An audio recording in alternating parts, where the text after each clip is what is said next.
Oi, pessoal, Marcelo Copelo. Estou aqui com Silvana Aloá, fundadora da Confraria das Pretas, que vai nos dar uma entrevista especial hoje, comemorativa do Dia de Zumbi, que é o dia da Raça Negra, que é dia 20. Silvana, muito bem-vinda. Muito obrigado pela sua entrevista. Seja muito bem-vinda aqui ao nosso programa. Ai, muito obrigada pelo convite e pela oportunidade também de falar. Silvana, nos conta. Primeiro, você é sommelier, formado pelo Senac, não é isso? E Isso, criou. meu primeiro. Pode falar, desculpa. Nada, me conta. Você se formou quando? Eu me formei em 2010. Meu primeiro curso de sommelier foi pelo Senac. Depois eu fui fazendo outros. E você criou a Confraria das Pretas quando? A Confraria das Pretas, ela existe desde 2017.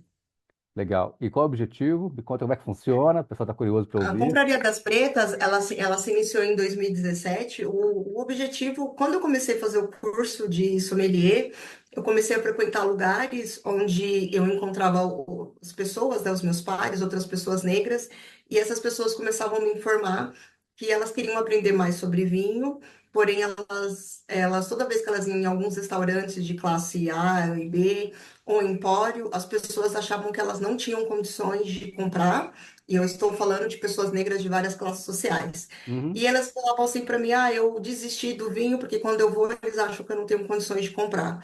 Eu tinha acabado de fazer meu curso, então estava ainda bastante animada. Eu falei assim: olha, vamos nos reunir para a gente fazer umas degustações de vinho. Começou assim, entre colegas, conhecidos, e aí um conhecido foi chamando outro conhecido, e assim iniciou a Confraria das Pretas. Legal. E assim, antes que eu esqueça, dá o serviço para a gente. Se algum ouvinte quiser participar, interagir com vocês, como é que acha vocês? Sim, a Confraria das Pretas, apesar do nome, né, ela é aberta para todos os públicos. O foco principal é a diversidade, mas é @Confraria das Pretas ou tanto pelo site confrariadaspretas.com. Ok. Vou até contar uma história. Você sabe quando eu comecei no mundo do vinho, isso foi em 1990, eu tinha 25, 27 anos, mas eu aparentava ter 15. E quando eu comecei a escrever em jornal, isso foi já em 99, eu tinha uns 35 anos de idade, mas continuava aparentando ser muito novo. Tanto que quando eu fiz 30 anos de idade, eu fui comemorar numa boate, fui barrado. Acharam que eu não tinha 18. E eu sofria preconceito de idade. Diziam, você é novo demais para conhecer de vinho. Até para Sim, dar palestra, eles me disseram, é você que vai dar palestra? Puxa, você não passa confiança ao meu público. Então, quer dizer, o mundo do vinho realmente tem esses ranços, né? De idade, de raça, de classe social. Por que que você acha que isso de acontece no gênero, né? Brasil? É do vinho ou é do brasileiro? Eu acho que isso é do mundo em geral. O vinho, ele faz parte disso, porque o vinho, ele ficou devido... aí já entra um pouco de colonização, mas o vinho, ele ficou também muito enfatizado como ser um vinho voltado somente para as pessoas que tenham dinheiro. E aí, por causa disso, acabou ficando uma coisa que não é, né? Acho, Marcelo, acho que você pode me dizer isso muito bem. Uhum. O vinho é uma coisa bem popular, é aberto para todos os públicos, que eu acho o que eu mais gosto do vinho, que ele atravessa as fronteiras. O único problema é que ficou como é que eu posso dizer? Um determinado grupo começou a dizer que o vinho era só para esse determinado grupo e algumas pessoas começaram a levar isso adiante e outras pessoas começaram a se sentir excluídas. E foi isso que aconteceu, no meu caso, com a Confraria das Pretas, porque essas pessoas estavam se sentindo excluídas. Mas eu acho que isso é num geral, não é só no vinho, não. Pois é, o vinho é uma bebida, é um produto. É para quem quiser comprar, beber do jeito que quiser também. Quiser botar adoçante, gelo, faz o que você Exatamente. quiser. Se você quiser estudar e ver que talvez não seja ideal botar adoçante, melhor. Mas é um produto como outro qualquer. E, é, Exatamente. e você acha que de 2010, quando você se formou, até hoje, mudou, melhorou? Ou vem Olha, melhorando? Marcelo, eu vou ser bem franca com você. É o que eu sempre falo para todo mundo.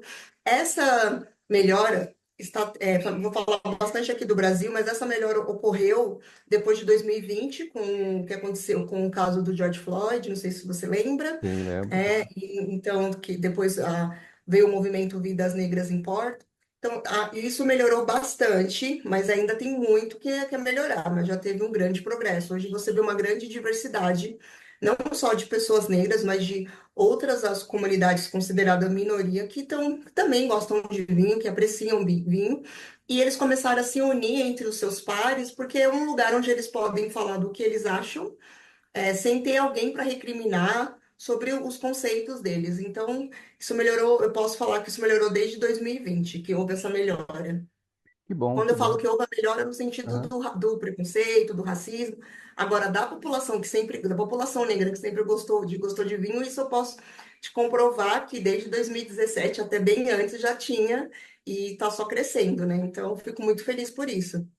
Pois é, eu vejo o vinho no Brasil com um potencial imenso, ligado muito à cultura, que a gente não tem, estamos adquirindo, e ligado ao poder aquisitivo. O vinho é um produto caro, mais caro que cerveja em geral, por exemplo, para Sim, dar um exemplo simples, e a população, em geral, não pode pagar pelo vinho. Então, passa muito no exatamente. bolso do pessoal pela cultura. Agora, derivando um pouquinho para outra minoria, talvez as mulheres, é, outra parte da população que às vezes fica também à margem, eu acho que eu fiz uma pesquisa ano passado sobre as mulheres no vinho e há também preconceito, há muita reclamação, Eu mas lembro, eu a, li essa a conclusão pesquisa. final foi que sim, há muito preconceito, mas o vinho é até melhor do que outras indústrias. A do destilado dizem que é até pior. Você vê o vinho Sim. como um nicho melhor do que os outros ou há mais esnobismo do que os outros? Como é que você vê isso? Eu acho assim, vou falar pelo outro nicho que eu conheço Uhum. bastante também. Eu dou umas andanças com outros colegas profissionais, é o da cerveja. Eu vejo que também está crescendo bastante com esse público que eu trabalho, mas eu vou puxar sardinha, obviamente, para o vinho, porque eu vejo que assim, mesmo o vinho, como você mesmo falou, é um produto mais caro, mas ainda assim você percebe que, eu posso falar aqui do Brasil, né? Um apreciador do vinho um público dele, ele é bem diferente do outro público que bebe, que vai apreciar outro tipo de bebida alcoólica, por exemplo. Então, o que eu posso dizer para você que sobre o vinho, ele tem essa melhora que eu acho, mas eu ainda acho que a cerveja e o vinho estão caminhando lado a lado, assim, nesse sentido. Bom, bom, bom. E para o futuro, o que que a gente pode esperar? Como é que você vê os próximos anos do vinho no Brasil, dos negros no vinho no Brasil? Olha, tá tendo bastante ações e bastante empresas, né, e pessoas engajadas nisso de deixar o vinho, como eu posso dizer, um pouco mais colorido, um pouco mais escurecido e também e eu sempre gosto de ressaltar também, apesar do recorte ser racial, mas o vinho ele está se abrindo também um leque agora para a diversidade em geral. Então, assim, há outras comunidades de PCDs, por exemplo, que também têm interesse em vinho, que sempre teve interesse em vinho e está abrindo esse leque. Então, eu acho que o caminho é só melhorar. Em passos lentos, não posso ser hipócrita, mas eu vejo como melhoras. Que bom, bom. Então, vamos celebrar essa data do Orgulho Negro, de data de A consciência zumbi, negra, consciência negra. Você pegou a palavra que não estava na minha memória aqui. O Dia da Consciência Negra, 20 de novembro. Então, exatamente. brindando com a diversidade. Muito obrigado, Silvana. Obrigada a você. Obrigado. Tchau, tchau. Pessoal, ouvintes, Brenda, Tchau. obrigado. Tchau, tchau.